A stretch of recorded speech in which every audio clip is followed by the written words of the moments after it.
Good morning. Today is the last installment of the series, Why Am I Here? Let's take a review, di ba? Part 1 is you were meant to thrive. Ibig sabihin yan, you were meant to succeed. Sabihin mo sa katabi mo, you were meant to thrive. And number 2 is you are made in God's image. Yes, sabihin mo ulit sa katabi mo. Pangatlo is that you have to fulfill God's assignments. And number 4 is we need to master our assignment. Napakaganda po nitong part 5. Na-excite ako habang ginagawa ko ito kagabi. By the way, before I start, nagpapasalamat lang po kami sa mga nag-pray para sa amin when we went to Davao. Thank you very much. We had a very good trip and we will tell you about it next week. So ngayon, part 5. Meron akong tanong sa inyo. Marami na tayong napakinggan dito sa Why Am I Here series. May assignment na ako kailangan kong i-master. Paano ko ito gagawin? Sinong nakaisip nun? Paano ko gagawin ngayon yung assignment ko?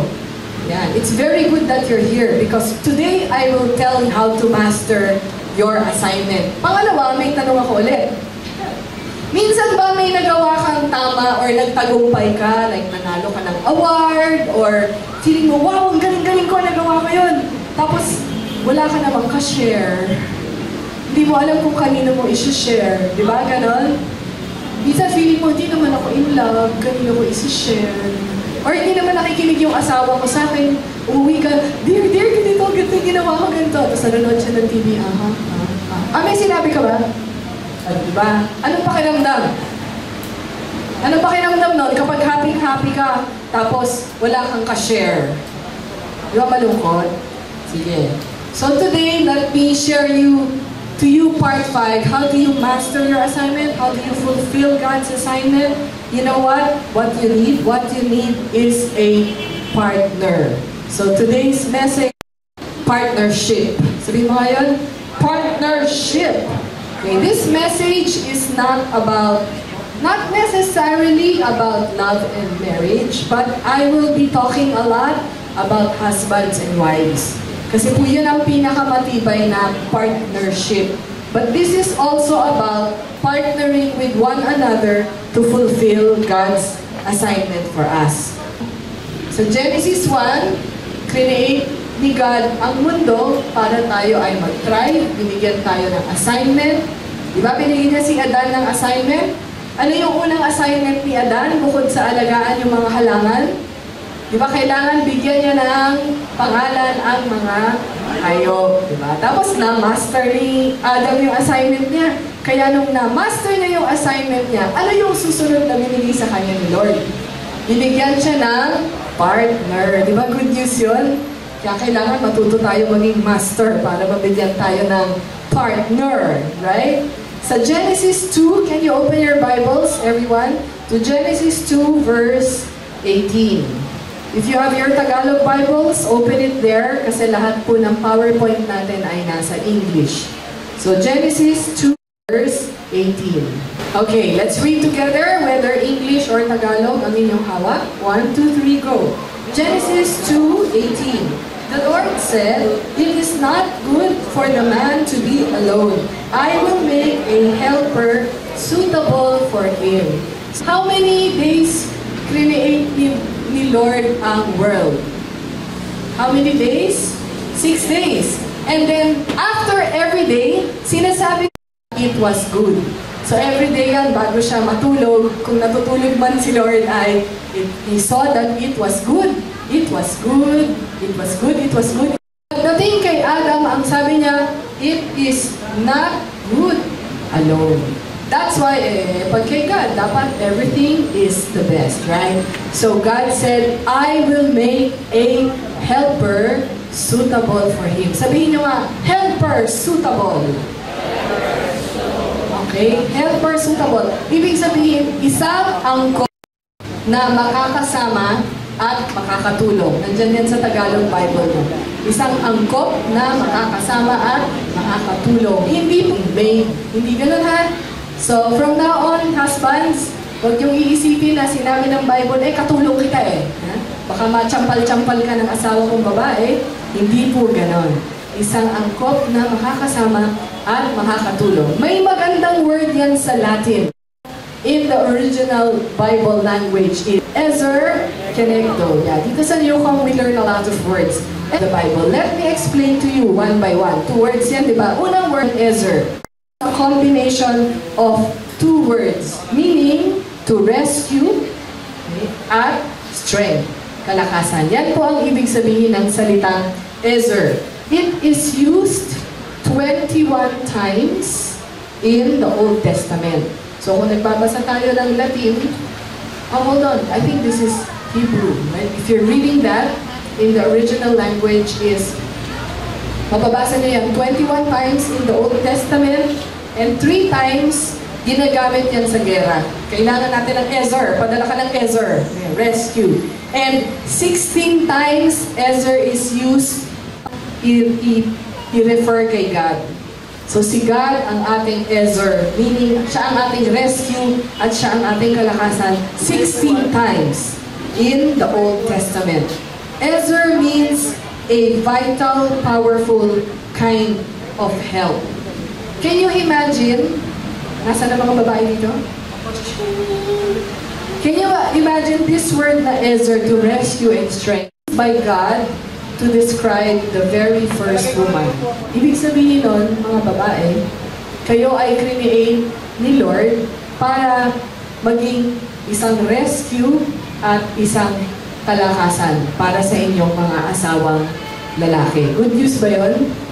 O baka yung iba, rescue na naman ako, ayoko na. Di ba, minsan ganun, ako na naman.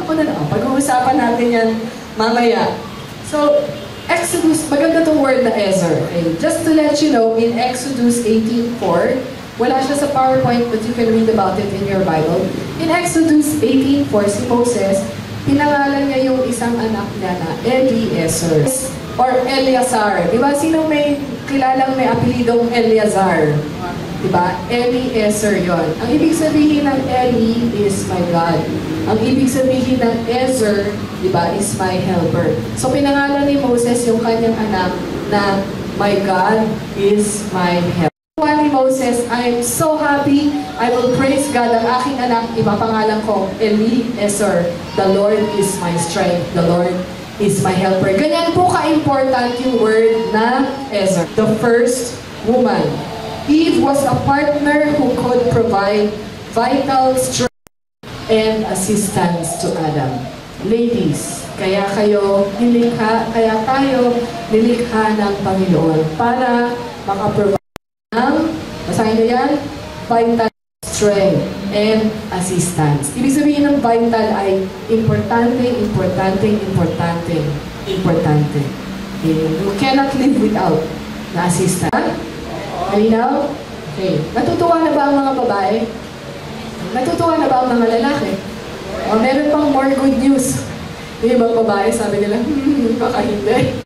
The two words yun, di ba? Sir, Kenegdo. Ano ang ibig sabihin ng salatang Kenegdo means suitable. Tagalog ay angkop. Eve was designed to be a corresponding companion and equal partner to Adam. Diba? Corresponding companion and equal partner. Pakisabi yan ng salitang equal. So, paano na yun, Pastor? Diba sabi ng Bible, wives, submit to your husband. Asawang lalaki, mag-submit kasi. Nako, mga ladies, gusto niyo ba yung marinig? Ha? Pag ako marinig ko yun sa asawa kong lalaki, kukunin ko yung chopping board ko at hahapasin ko sa mukha niya. Okay? Kasi hindi po yan ang konteksto ng Bible. Yes, it's true. Ephesians 5, sige, sunod nyo. Ephesians 5:22 hanggang 25. It really says that. It says, wives, submit to your own husbands as you do to the Lord. Ang kasunod nun, ang sabi sa mga husbands, nakikinig ba?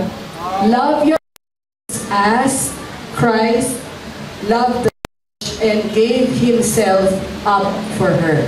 Magkatambal po yan. So wives, yes, we should submit to our husbands as our husbands submit to the Lord. Okay, pag-check na tayo, husbands, nagsasubmit ba kayo sa Lord? Okay? Because husbands, if you are submitting to the Lord, walang problema yon. Diba? Parang mahina ang amen ng mga babae. Ganun lang yan eh. So, verses sa Ephesians, mga lalaki ha, hindi nyo pwedeng paghiwalayin yan. Magkasama yan palagi. We submit to our husbands as our husbands submit to the Lord. Right? So ladies, if your husband is not submitting to the Lord and they are telling you to do something wrong, mamutang ka na lang dyan, huwag mo nang bayaran. Mag-submit ka na sa akin. Ano ang sagot dyan, mga babae? Ang sagot dyan ay, hindi po. Kasi hindi po yan nakakasubmit kay Lord. So, Eve was designed to be a corresponding companion and equal to Adam. Do you know that God created man and woman before us? Co-leaders sila ng mundo.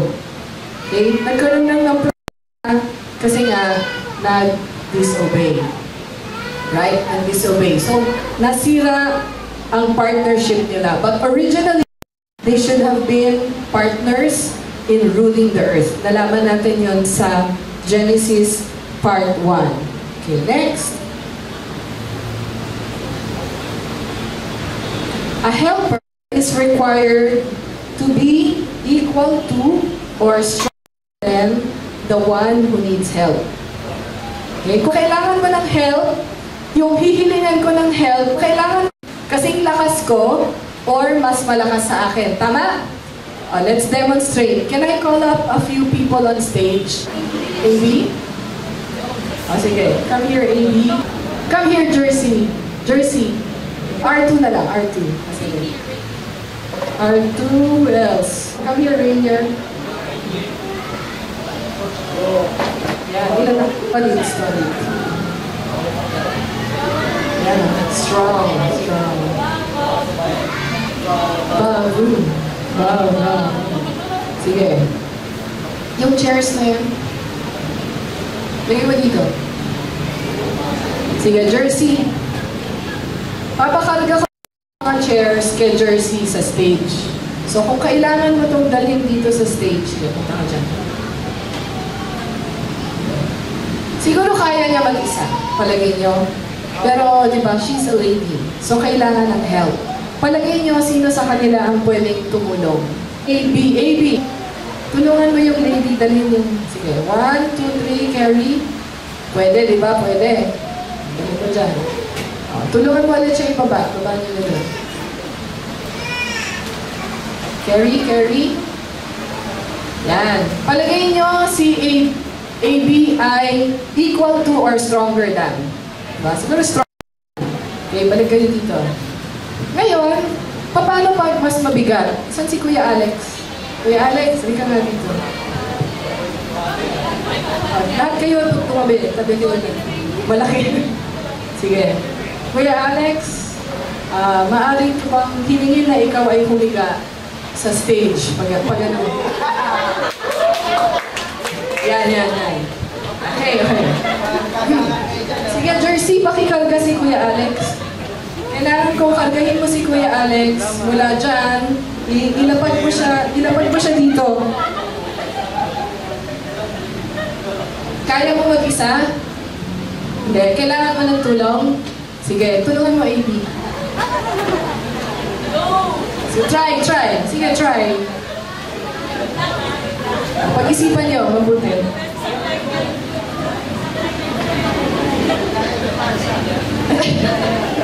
Nalilito na rin. Kailangan ng help? Sige. Sino ang tutulong?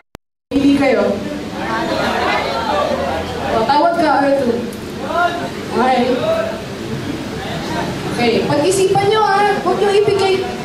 Don't give the girl the heaviest part of the body, right? Medyo magaan. Okay. Kaya? Hindi pa rin? Hindi pa rin kaya? Try. Sige, try. Isa, dalawa. Oh my God! Palagay nyo, paupuin na natin si Jersey now. Sige, Jersey, pwede ka na. Gusto ko ikaw yung humihingi ng saklolo, umupo ka na. Kasi palagay ko, it's out of your league. Kailangan nyo ng tulong? Sinong gusto nyo? Sino sa dalawang mas malakas?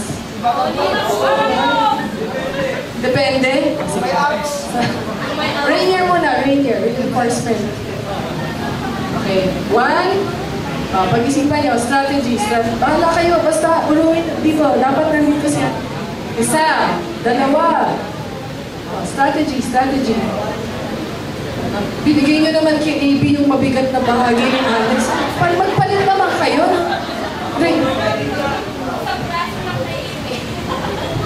Galit si Eva sa inyo. 1, 2, 3.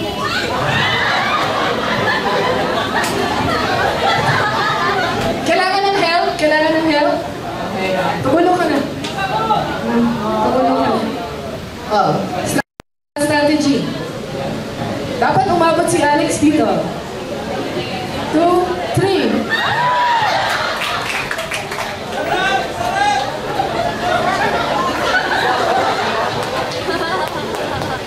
Okay. Very good. Boom! Boom!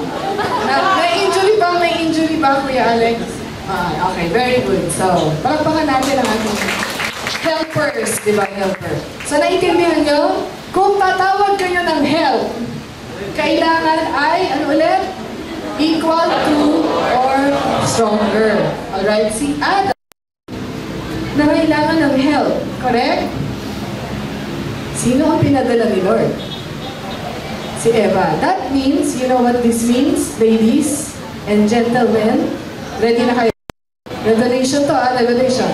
Ready, set, go. This means, in God's eyes, He is equal to or greater in strength and ability than man.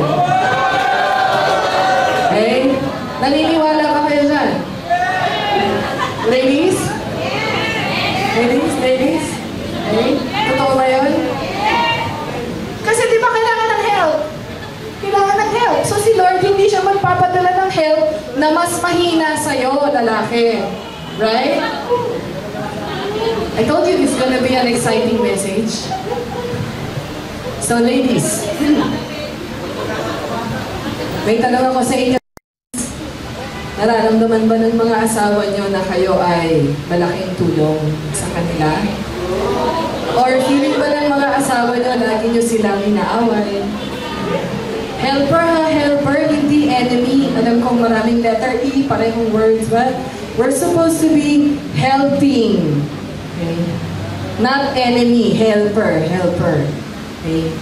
Minsan, sige, sa mga wives lang, wives. Okay. Secretly, okay, sige husbands, makinig kayo kasi secretly iniisip namin tong lahat. Secretly wives, do you think, akala niya alam niya lahat, mas matalino naman ako sa kanya eh. Niisip niya ba? Si Senek lang ang umaamin. Umamin kayo. Okay? Minsan iniisip niyo, akala niya alam niya lahat. Kaya ako siguro in 5 minutes, nagawa ko na yan siya. 5 araw, hindi pa rin magawa. Iniisip niya ba yan? Okay? Umamin kayo. You know what?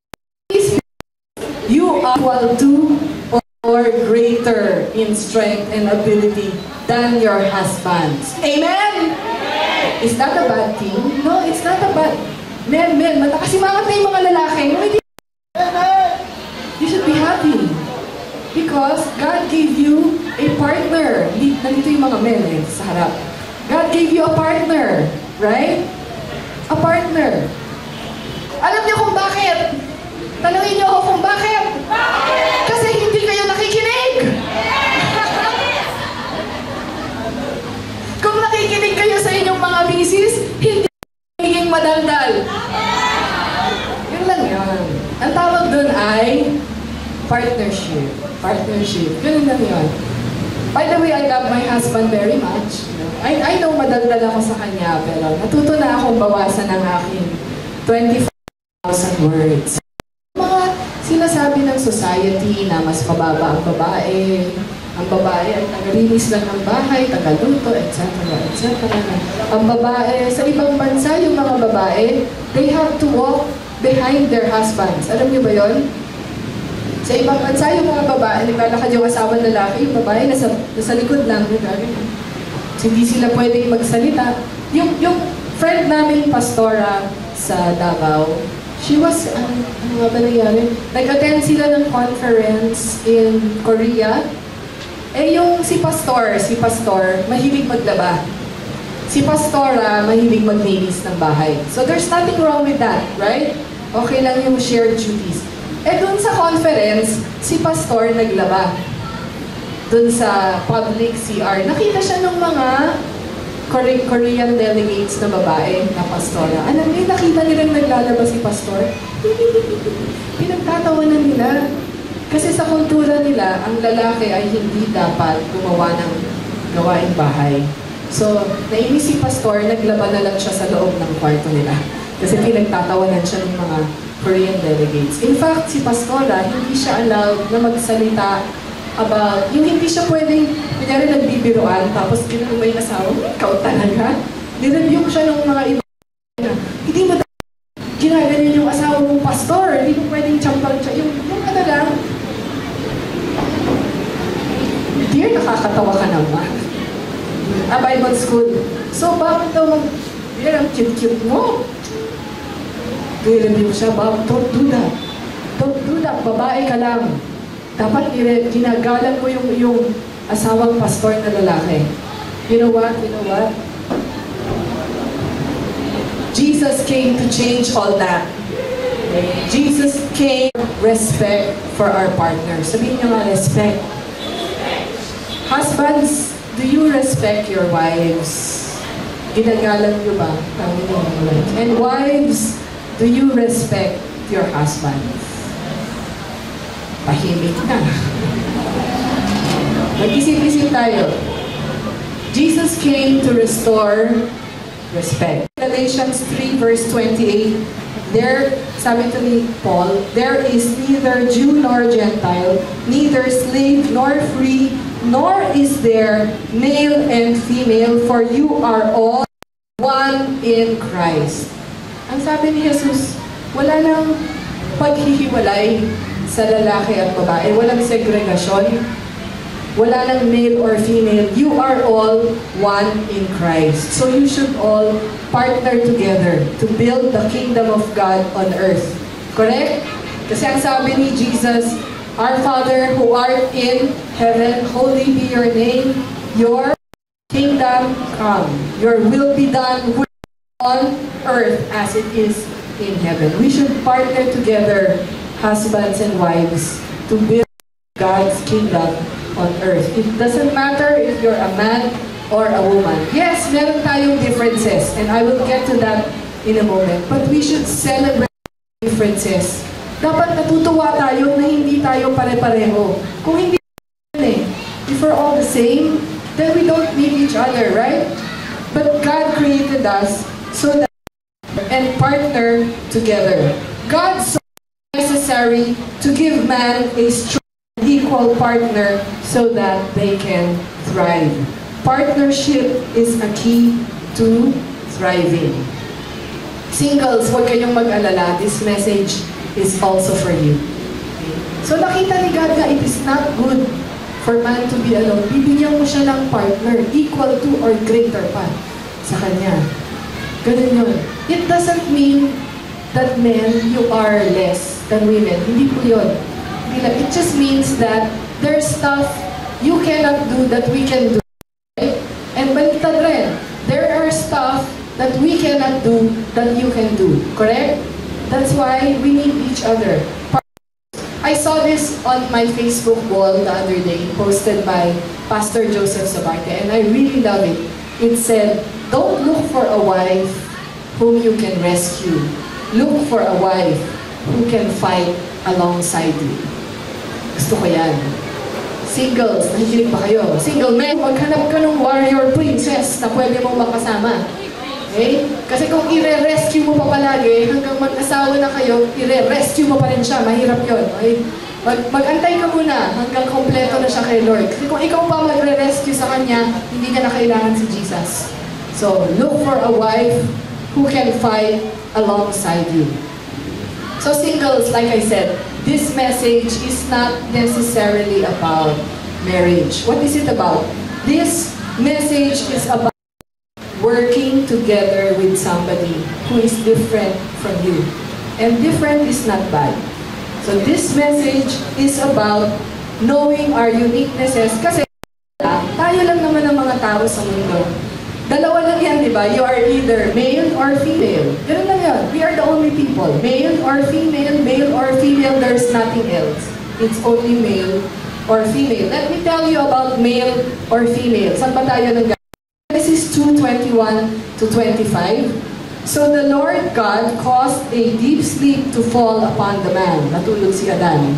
And while he slept, took one of his ribs and closed up its place with flesh. And the rib that the Lord God had taken from the man, he made into a woman, and her to the man. Then the man said, "This is at last bone of my bones and flesh of my flesh. She shall be called woman because she was taken out of the man. That is why a man shall leave his father and his mother and is united to his wife, and they become one flesh. And the man and his wife were both naked, and they felt no shame." I want you to understand this. Intindihin natin ito ng mabuti dahil maganda to eh. Ang sabi sa Bible, si Adan ay ginawa galing sa alabok. Ash, the dust of the earth. So, one is a male and female. Adam was made from the earth. Lupa. Diba? Tangian ng lupa. Yan ay marumi. Diba? That's why yung mga lalaki, yeah, let's get dirty, diba? Okay, gulong-gulong tayo sa putik. Rugby, basketball, kahit mabantot na ako, I'm gonna play. Kahit marumi yung kamay ko, akin yung fried chicken, akin yung tinapay. Alam namin yan dahil sa Saved by the Ball. Ang dumi-dumi ng yelo. Okay, kukuha ako ng yelo, dirty hands. Iinom ako. Why? Because mga lalaki, gawa kayo sa lupa. Ganun lang yun eh. Yeah? That's why yung mga lalaki mahilig sa adventure. I'm strong, right? Right? That's why, you know, men like action and things that get you dirty and bloody. Gusto niyo yun, di ba? Kaya ako lang ba to? Or ano, feeling ko ako yung lalaki dito eh. Ano ba? Mag-agree kayo kung tama ako ah. At kung mali, susumbong ko kay Pastor Mark kasi siya nag-preach nito eh. So inaaral ko lang notes niya. Sabi ko, Pastor Mark, mali ka. Alright? Yung mga lalaki, pag nagkaroon ng scar, mga sugat, pag malaki yung scar, yeah, macho. Mga ganun yan. Pag yung babae may scar, oh, may scar. Right? That's why, you know, si Kuya Leo, pag nasa bahay kami, and I know some of you are like this, sabihin niya, yeah, pagod na ako. Relax lang ako, manunood lang ako ng TV. Okay, sige, mag-relax ka. So, manunood siya ng TV. Kasi marinig ko, tapos yung gusto niyang relaxing movie, yung mga 300, Die Hard 3, Expendables. Lalaki, gusto niya yun, di ba, to relax? Di ba? Medyo weird yun pag sabihin ng asawa mo lalaki, here, magre-relax na ako. Tapos manunood siya ng Beauty Tips by Ricky Reyes. That's weird, okay? Because, man, you were made from the earth. Ganun yan eh. Pero ang female, di ba? Saan ang galing si Eve? Do you know si Eve ang galing sa lupa? Si Eve ay nanggaling kay Adan. Eve came from Adam for Adam. Ang ganda, di ba? That's why it's so wrong kapag ang husband and pag yung husband ginojombag ang wife, that's so wrong. Parang sinasaktan mo yung sarili mo. Because the woman came from the man. Nanggaling siya saan? Dito sa tadyang, di ba? Hindi siya nanggaling sa paa para apakan. Hindi siya nanggaling sa ulo para siya yung mamuno sa lalaki. Nanggaling siya dito sa tadyang para malapit sa puso. Para mahalin. Ganun yun eh. Yes. Mga asawang lalaki. Katabi niyo ba yung mga asawa ng babae? Bakit hindi? Sana magkatabi kayo, di ba? Okay. Para mahalin. Si Eve ay gawa sa refined material. Si Adam yung raw material. That's why si Eve, ayaw niya ng marumi. Di ba? No, when we were first married, si Kuya Leo, ang daming adjustment na ginawa sa akin. Diba? The first night na mag-asama, matutulog ka na? Naligo ka na ba? Kasi, just to let you know, in my house, the bed is the cleanest place in the house. Hindi pwedeng matutulog ako na hindi ako naligo, dala ko yung pawis-pawis sa labas, yung usok-usok ng mga kotse, yung dumi-dumi ng nilakaran ko. Hindi ko yan dadalhin sa kama ko. Kasi tutulugan ko siya ng 6-7 hours, diba? Tapos marami. That's why, si Kuya Leo, ang laki ng adjustment sa akin. Ha? Matutulog? Wait, wag kang uupo sa kama. Paninis ba yung pants mo? Yan yung pants na ginamit mo sa church. Bawal kang umupo sa kama. So, after 16 years, hindi na po siya umuupo sa kama ng marumi ang clothes.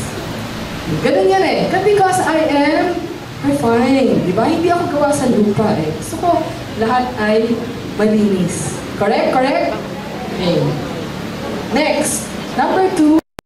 God made man. In the Bible says, God made man in His image. God, man, lahat yun. Man and woman.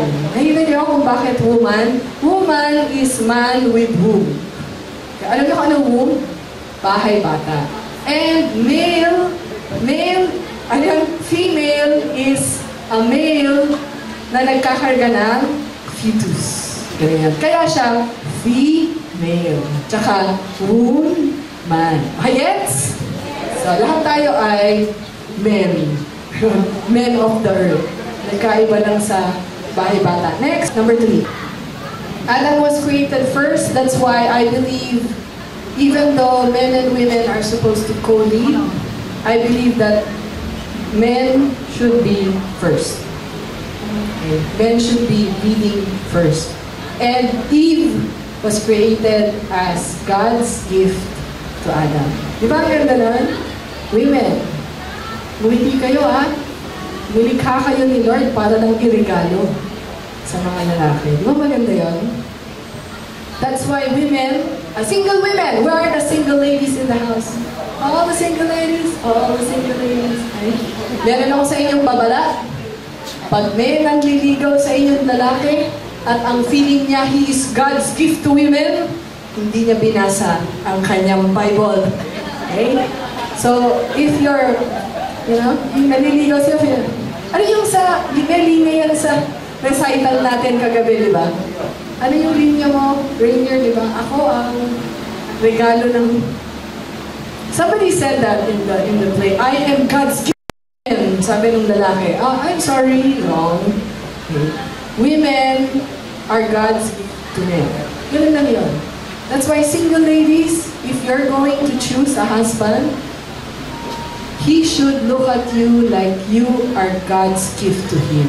And he should treat you like that. Right? Not the other way around. By the way, paano nangyari to? God put Adam to sleep. Tapos, God brought Eve to Adam. So, single men, sino dito ang mga wala pang asawang lalaki? Na gustong mag-asawa. Gusto niyo mag-asawa, di ba? Ay, yung iba hindi nagtaas ng kamay. Okay. Magbasa kayo ng Bible, si Adam natutulog. Tapos dumating si Eva. Tulog kay Adan. Sino? Sino? Kung ikaw ay nagpapahinga in the will of the Lord, God will bring you your wife. Yun lang yan. But, you have to be very close to God because pagdating ng wife mo, you have to open your eyes. Kasi pag dumating yung wife mo, maglalakad yun, lalagpasan ka niya. Okay? So single men, you have to be so close to God that you know when God is already bringing her to you. And now, and single women, you have nothing to worry about. As long as you're walking with the Lord, you're just walking with the Lord. You know, hindi ka desperado, hindi ka naiinggit. Bakit sila dito may boyfriend na? Ako wala pa rin. 18 na ako, wala pa akong boyfriend. 21 na ako, wala pa rin akong boyfriend. 30 na ako, wala pa rin akong boyfriend. Basta you're walking with the Lord, chill. Dadalhin ka ni Lord sa magiging asawa mo. Gets? Single ladies, okay, God doesn't want you to have a boyfriend. He wants you to have a husband who will love you because you are God's gift to Him. Malinaw? Alright. Tahimik kayo. Natutuwa ba kayo dito sa message? Ako, natutuwa ako. May asawa na ako. I got married at 34, you know? And when I was 30 years old, my friends kept telling me, masyado kang mapili. Siyempre, sabi ko, mamimili talaga ako. Alam nga naman hindi ako mamili, tapos I'll just get married to anybody. Kasi maraming naniligaw sa akin. Isa naman ang goni. Diba? Siyempre, pipiliin ko yung talagang mahal si Lord. Mahal ako, di ba? Okay, number 4. Adam at first, but that doesn't mean that he is better. It means that he is responsible. Okay? Just because men were created first, hindi ibig sabihin they're better. It means they are responsible. And women, it's the same. It doesn't mean we are better. Okay? Let's get that clear. Medyo equal to or stronger in ability, but it doesn't make us better. Malinaw, wives? Baka mamaya pag-uwi nyo, sabihin nyo sa asawa mo, oh, I'm better than you, sabi ni Ate Joanne. Oh, mayos ka, hindi ko yun sinabi, ha? I did not say that. By the way, ang helper ay kailangan humble, correct? Hindi ka pwedeng tumulong pag mayabang ka. Mrs., may kinig ka ba sa akin, Mrs.? Okay. Para nang malinaw. Man is responsible because he was created first. Responsible to do what?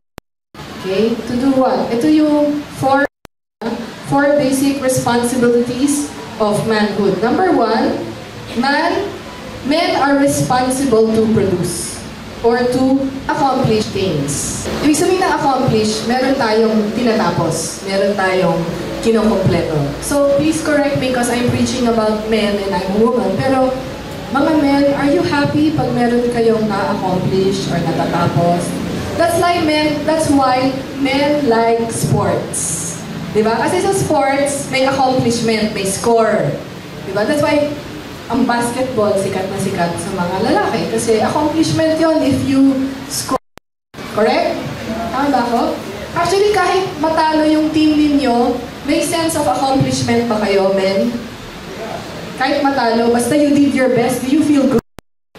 Right, okay. Because that is a sense of accomplishment. Men feel validated. Ibig sabihin, you feel good when you complete something, right? That is a sense of accomplishment. Alam niyo po ba na the reason why mas maraming bang babae o lalaki sa church? Maraming babae. Alam niyo kung bakit? Okay, ito ay kino-quote ko galing kay Pastor Mark Real. Huwag niyo akong babatuhin. Sabi ni ng ating butihing pastor at kinonfirm ko kay Pastor Leo. Sabi ko, totoo ba ito dear? Kaya pala ang mga lalaki ay hindi yung ayaw mag-church or ayaw mag-cell group kasi ayaw daw ng lalaki na napuput on the spot. Lalo na kapag yung pinipreach ng pastor or yung sinasabi ng cell leader ay patungkol sa kanyang kahinaan or kanyang faults or tungkol sa things that hindi niya ginagawang tama. Ganun po ba yun? That's why sabi ni Pastor Leo, oo dear, ganun yun. That's why sa church, madalas yung mga lalaki ay nakaupo sa likod. Tama ba ako? Tahimik kayo. Tinatanong ko kung tama ba yun, because I'm a girl, I don't know. Pag ako, nakarinig ako ng sermon tungkol sa akin, na meron i-correct sa akin, natutuwa ako. Masakit, pero natutuwa ako. Pero nung kausap ko si Kuya Leo kahapon, sabi niya siya daw hindi natutuwa. Ganun po ba ang lahat ng lalaki? Wala mo maamin eh. Is that right? By nature, ganun ang lalaki. So, kasi that's why a lot of men daw, okay, correct me again ha, kasi kahit na ang mga lalaki ay mahilig mag-produce, bakit maraming lalaki na may sinisimulan, hindi tinatapos? Di ba ganon? Minsan sa bahay lang, ganon eh. Yung asawang lalaki, sinasabi, akong bahala. 5 years later, kung bahala. Ano nangyari? Diba? According to survey, ang mga lalaki daw, ayaw nila nung feeling incompetent. How do you say that in Tagalog? Incompetent, walang silbi, walang pakinabang, inutil. Kaya minsan, pag may siniwalang daw ang lalaki, then halfway through, hindi niya na alam ang gagawin. Like, feeling stupid na, biglang stop na lang para hindi feeling stupid. Tama ba yun? So, hindi nakaka-produce. Right? Nag-iisip ko yung lahat ng mga lalaki. Nag-iisip yung lahat ng babae. So, that is what survey says. So, men, mag-rise up tayo kasi ang pagka-create sa inyo ng Panginoon ay you are responsible to produce.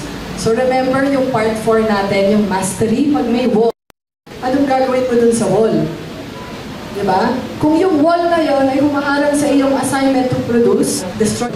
Maghanap ka ng partner at destroy the wall. Go over the wall, find a way around the wall. Yun. But don't give up on your God-given assignment. It is your responsibility to accomplish big things. That's why owns SM Schumart. Henry C. Correct? He's a man who started Apple, mga iPad, iPhones. A man, right? Because men have great vision. You know, minsan naiingit ako sa mga men kasi they have, like my husband, Kuya Leo, naiingit ako sa kanya when he can see things happening before they happen. And you know, men, you're all the same. You can do that. You picture big dreams in your head. And I think that's wonderful. Palakpakan natin ng mga men. Really. Wives, please tell your husbands, galing mo talaga din. Oh, but wala. Wives, I said, go to your husbands and tell them, ang galing mo talaga din. Bilib ako sa'yo. Lapitan nyo, kung wala yung, bilib ako sa'yo, dear. Really, the husband need to feel that we, right? Right? They need to feel that. Because wives, if your husbands don't feel like you believe in them, baka they will not perform. Ganun lang yun eh. So, ganun.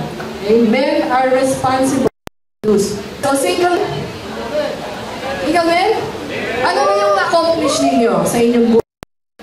Okay? If you want a wife, dapat lang may na-accomplish na kayo. Kasi walang babae na gustong magpakasal sa lalaki, accomplish.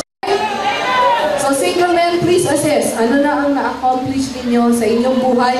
And if you need help sa mga cell leader ng mga lalaki, yan, handang tumulong sa inyo. Next, men are responsible to protect the vulnerable. Sabihin nyo nga, vulnerable. Ang ibig sabihin ng vulnerable ay ang mga maaaring mga helpless, yung madaling masaktan. Men, I'm talking to you men, you are created to protect the women. You're responsible to protect the women and to protect your children. Why? Because physically, sa katawan, sino ang mas malakas? Lalaki o babae? Lalaki, obviously, mas malakas. Ang mga lalaki, physically, than the girls. Because, you know why? Because you have testosterone. That's the male hormone, testosterone. Makes a man strong and gives a man muscles. Tsaka yung bigote nyo yan, galing yan sa testosterone. Ang mga babae, konti lang ang testosterone. That's why pag may mamit kayong babae na medyo may balbas, marami ang kanyang testosterone. Ganun lang. But men are responsible to protect the vulnerable and heroes, correct? The other day, nasa CLC kami, just this week, and just to let you know, I hate EPs. I hate them. Pag nakita ko ng EPs, nagagalit ako, I hate them. You know, matay ka EPs. Lalo na yung mga itim na lumilipad. Hate na hate ko yun, ayaw ko sa kanila. And the other day sa CLC, may EPs na malaking malitim na feeling ko lilipad. I curse you EPs! Sabi ko sa kanya. Tapos, alam mo ginawa ko pinatay ni Kuya Kim para sa akin yung ipis. Kasi anong ginawa niya? Kinuha niya sa antena yung ipis. At tinapon niya. Or thank you, Kim. You protected me from the EPs. Yun. Natural yun eh, di ba? Sa lalaki. Kasi alam ni Kuya Kim, I hate EPs. Alam niya yun. Eh, ating na EPs, sabi ni Kuya, EPs, Reggie! Sagwa, di ba? Sagwa. Sagwa! Di ba? Si Coach. Bakit ba si Coach ang paborito natin? Si Coach. Taga! It's unnatural, di ba? It's unnatural na yung mga lalaki ay natatakot sa ipis, daga, sa dilim. May lalaki pa bang takot sa dilim? Umayos ka na. Umayos ka na. So, because you are responsible to protect the vulnerable. That's why fathers, nasaan ang mga tatay dito? Fathers, you are responsible to teach your young boys how to protect yung kanilang mga kapatid, kanilang nanay, ganun yan eh. That's why a lot of teenage boys ngayon, hindi sila marunong maging gentleman kasi hindi nila nakita sa tatay nila. Totoo o hindi? Diba? Ang mga little boys, ginagaya lang nila yung ginagawa ng kanilang mga ama. And father, you are teaching your little boy how to protect the helpless, they will imitate you. Pag sumakay yan ng MRT at may babaeng nakatayo, tatayo yan. They're going to give their seat to the lady standing up. Sino dito ang gumagawa pa nun? Pag nasa bus ka, may babae na nakatayo. Yes, very good. Or babaeng buntis or senior citizen, very good. Make them sit down. That's why sa gentleman and the lady, di ba? Paano tumali sa nakatayo ang lalaki sa danger side. Because you are responsible to protect. God made you that way. Aren't you happy, men? Di ba kayo masaya that God is brave and strong? Kasi ka happy pag makakita ka ng ipis. Ah! Di ba? Hindi yun maganda. Hindi yun maganda talaga. Alright, next. Where am I? Number 3. Men, matatapos na, promise. Men are responsible to provide for those in need. Men are responsible to provide. Pero, men, remember, wag lang tayo mag-focus dun sa provide. Marami po sa ating Filipino families na yung mga husbands, nakafocus lang sa provide. So, hindi nararamdaman ng wife yung protect, yung produce. Tama? So, let's just make sure, husbands, that kasama yung provide dun sa iba pa. Okay? Kaya medyo weird, di ba, kapag yung babae ang nagtatrabaho, tapos yung asawang lalaki ay nasa bahay. Di ba parang hindi siya, parang there's something wrong with it, correct? So, it's usually the who goes out to work. So, it's really unnatural kapag yung babae yung nagtatrabaho para sa buong pamilya. Tapos yung asawang lalaki ay nakaupo lang sa bahay. It's kind of strange, correct? Because men are responsible to provide. At the men know that, di ba? Alam niyo yun. Wala na kailangan magsabi sa inyo na ikaw ang lalaki. Kailangan ikaw magtrabaho. May kailangan po magsabi sa inyo nun. Di ba hindi? Alam niyo yun eh. It's in your gut because you're a brave, courageous, dirty hero. That's why mga misis, ang paboritong line ng ating mga asawa ay ganito, akong bahala. Di ba? You know why? Because alam nila yun. In their heart, God put it there. That they are supposed to provide. Ay, bahala. Ang tanong ko mga lalaki, pag sinasabi niyo, akong bahala, nagde-deliver ba kayo? Ha? Ha? Husbands, meron akong tip. Husbands, alam niyo kung paano niyo malalaman na nagde-deliver kayo? Alam niyo? Kung paano niyo malalaman? Tanong niyo ako, paano? Kapag ang asawa niyo ay hindi na madaldal, nagde-deliver kayo. Yun yun. Pag yung asawa niyo babae ay dinadakdakan pa rin kayo, pakicheck lang kung nagde-deliver. Honest ha. Hindi ko kayo, hindi ka na. And wives, bawas pa ng lakma. Naka-inspire tayo. So, pag umuwi ang ating asawang lalaki, pag umuwi, paano ang salubong? Late ka na naman! Ano oras na? Wag ganon, wag ganon. Pag dumating ang asawang lalaki, hi dear, kumain ka na ba? Pagod ka yata, pero upo ka dito. Itong chinelas mo. Tapos pakainin nyo ng masarap na pagkain. Right? Diba? Ayaw ng mga lalaki yung pag-uwi mo pa lang eh. Pag-uwi mo pa lang, si Mrs. biglang, ay nako dear, si Junior naman, pakiasikaso nga si Junior. Tsaka, nakalimutan mo na naman iwan yung pambayad sa Meralco. Bayan, ilang beses ko bang uulitin sa'yo? Hi! Diba? May inspire ba kayo, mga lalaki? No! No, okay? So women, partner, need to partner. And last, men are responsible to procreate. To reproduce, mastery. Because, kung wala ang inyong sperm, hindi magkakaroon ng baby. Yun lang yun. It's the sperm that is responsible to create a baby. Kahit artificial yan, basta kailangan ng inyong sperm. That's why pala it is not good for man to be alone. Hindi siya makaka-reproduce ng mag-isa. Okay, madali lang yan. Ang tanong, can a woman do all these things? Can a woman also provide? Yes, diba? Can a woman also produce and protect? Definitely, a woman can protect, lalo na if you harm her children. Well, can a woman also procreate? Of course. What's the difference? Ito yung difference, ha? Difference is, men like to get to the point. Ang mga, di ba? Ang mga lalaki, straight line. From here to here, diretso tayo.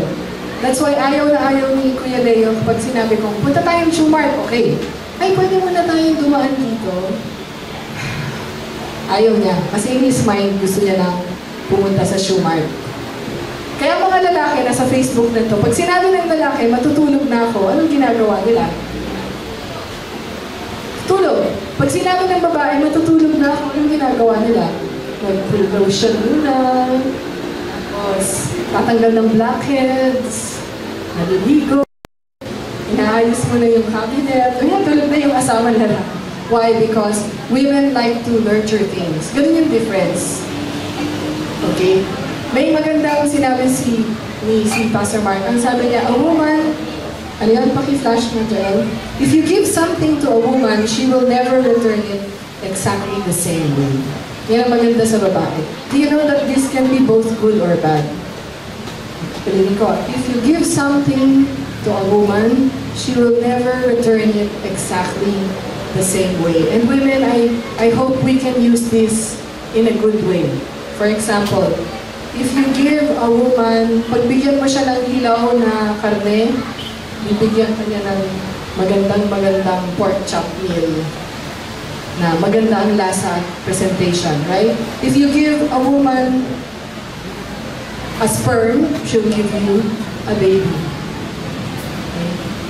If you give a woman bad trip, bad tripin mo yung asawa mo, subukan mo. Okay? She'll give you. Ganun lang yun. That's why ang mga bagyo, bakit ang mga bagyo ay pangalan ng babae? Diba? Lately lang naging pangalan ng lalaki, ewan ko kung bakit. Pero ang mga bagyo ay pangalan ng babae. Kasi mas matindi talaga magalit ang babae sa lalaki. Alam niyo kung bakit? Kasi ang babae na, mahilig sila mag-alaga. So ladies, alagaan natin yung mga bagay na magaganda. Okay? Alagaan natin ang ating children, our relationship with our husbands. Pwede please, huwag na natin alagaan yung mga tampo. Pwede? Kasi po ka sa isang tao, anong gagawin mo? Tatawagan mo si best friend. Best, anong ginawa ni Reggie sa akin? Grabe na si Reggie. Tapos hindi mo pumatiis, tinawagan mo si Jenny. Jenny, kasi alam mo, kinausap ko si Chari. Kunento ko sa kanya na ginawa to ni Reggie. Tapos hindi ka pa natiis, shinare mo pa sa cell group mo. Tapos 5 years later, pag nakita mo si Reggie, ako, si Reggie talaga. Okay? Kasi bakit inalagaan ang tampo? Tindihan nyo? Okay. Kung kayo ay tinamaan, very good.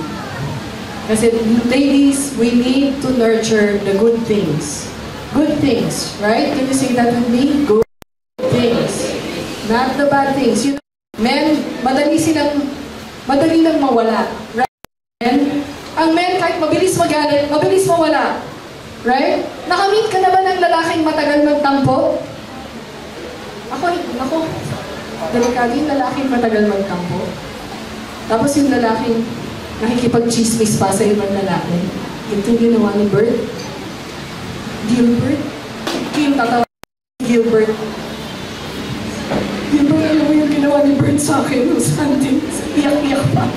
Diba weird? Bad trip ka, Bert. Ulitin nyo na. Sige, Pat, sorry. Okay, pati na tayo. Alright, inuman na. Finish! Mga babae, no? Pinapatagal pa, pinapakuluan pa. So you can do that with the good things. Good things lang, not with the bad things. Ladies, sabihin mo sa katabi mo, ikaw yan. Ikaw yan. Kasama ako doon, by the way. Ako rin yun. I have to learn, change my mind, and only nurture the good things. Okay? Okay, ito na po yung challenge. Adam was created first, and woman was created to be his partner. Okay, ito yun eh. Nauna si Adam, hindi nauna si Eva. Nauna ang lalaki. That's why men are responsible. That's why. Women are designed to come alongside the man. So women are designed to be beside our husbands. For the single, you are meant still to partner with somebody who is different from you so you can help master your assignment. Ngayon pa lang, single men, respect the ladies. Be a gentleman. And ladies also respect the men. Even if you think you're smarter than them, you still have to respect them. And respect them because they are brave and they are strong and they can do things that we can never do. That's why God created us to have partners. Okay? And you know what? Adam and Eve, they destroyed that partnership, right? In Genesis 3, nasira ang partnership. Bakit? Dahil naniwala sila sa isang kasinungalingan ng demonyo. And dahil na-destroy yung partnership, ano nangyari? Nagkaroon ng world's first marriage argument. Okay, si Adam, sinisi si Eva. Kasi siya eh. Dati walang ganun. And because nasira ang partnership, what happened to their children? The first children in the world, the first panganay in the world, pinatay niya ang kanyang bunsong kapatid. Cain and Abel. You see what happens when partnership is destroyed. The good news is, Jesus came to erase all that. Jesus came to restore the original partnership that God meant for all of us, not just married. Kasi nga, tayo na nga nandito, right? Male and female. And we have to partner with each other to make this world the way God intended it to be. That's why with Jesus, life does get better. Jesus didn't come to give you a new religion. Hindi religion ang pinunta mo dito. So why am I here? You are not for religion. You are here because Jesus wants to give you a new life. Do you want that new life? Can we all stand up? And if you are here with partners, husbands and wives, stay together. Let's pray together before we end the service today. I know pray, but I want to pray again because there is new revelation from the Lord. So, pwede ba tayo, just hold your husband's hand, wives. Pakihawak ng kanyang kamay. Pakihawak ng kanyang kamay.